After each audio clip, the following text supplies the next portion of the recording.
Bonjour et bienvenue dans cette série de vidéos où on va répondre aux questions qui pourront être à l'examen d'introduction à l'économie. Dans cette série de vidéos, je vais vous donner une liste des questions les plus importantes, à savoir d'introduction à l'économie. Je vais vous montrer comment répondre à chaque question et je vais vous expliquer la réponse en détail comme ça pour bien comprendre. Alors, on est arrivé à la 14e question. La 14e question dit: quelle est la différence entre le PIB et le PNB? C'est-à-dire la différence entre le produit intérieur brut et le produit national brut. D'accord? Donc, premièrement, pour répondre à cette question, d'abord, on va voir la définition du PIB, la définition du PNB, et on va voir les méthodes de calcul avec un exemple. D'accord? Donc, le PIB est défini comme la somme des valeurs ajoutées réalisées par toutes les entreprises présentées sur le territoire national, quelle que soit leur nationalité. Ça veut dire que le PIB mesure la valeur créée par toutes les entreprises dans un pays donné. Par exemple, au Maroc, le PIB du Maroc, il est mesuré à partir de toutes les entreprises qui produisent au Maroc. Toutes les entreprises qui existent au Maroc, on calcule toute la valeur ajoutée qu'elle crée. D'accord? Par exemple, une entreprise japonaise qui produit des voitures au Maroc, la valeur qu'il crée, il va entrer au PIB du Maroc et ne pas le PIB du Japon. D'accord? Donc, en général, il y a trois méthodes de calcul du PIB. Il y a la méthode de la production, la méthode des dépenses et la méthode des revenus. Et déjà, ce qu'il faut savoir, c'est qu'il y a deux types de PIB. Il y a le PIB marchand et le PIB non marchand. Donc, le PIB marchand, c'est la valeur ajoutée des entreprises privées, soit les entreprises financières ou non financières. Par contre, le PIB non marchand, c'est la valeur ajoutée non marchand de l'État, c'est-à-dire c'est les services que l'État fournit aux citoyens, d'accord? Soit l'hôpital, soit la route, soit l'éducation. Il a un coût, mais il n'est pas destiné à être vendu. D'accord? Donc, on va voir les méthodes de calcul. Donc, pour le PIB, pour la méthode de la production, le PIB égale la valeur ajoutée, la somme de la valeur ajoutée, plus impôt moins subvention.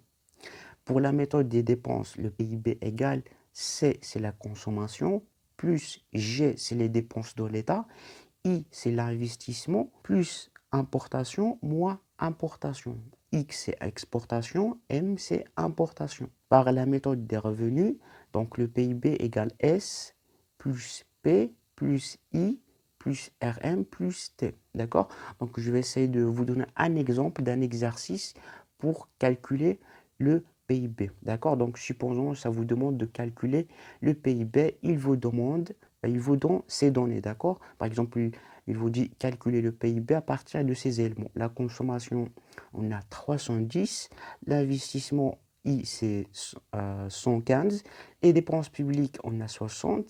Les exportations, on a 305. Les importations, c'est 245. D'accord? Donc, pour calculer le PIB, donc sachant déjà la formule, c'est PIB égale C plus I plus G plus X moins M. Tout simplement, on va remplacer dans la formule. Ça va nous donner la consommation, c'est 310, plus 115, c'est l'investissement, plus 60, c'est les dépenses publiques, plus 305, c'est les exportations, moins 245, qui est l'importation.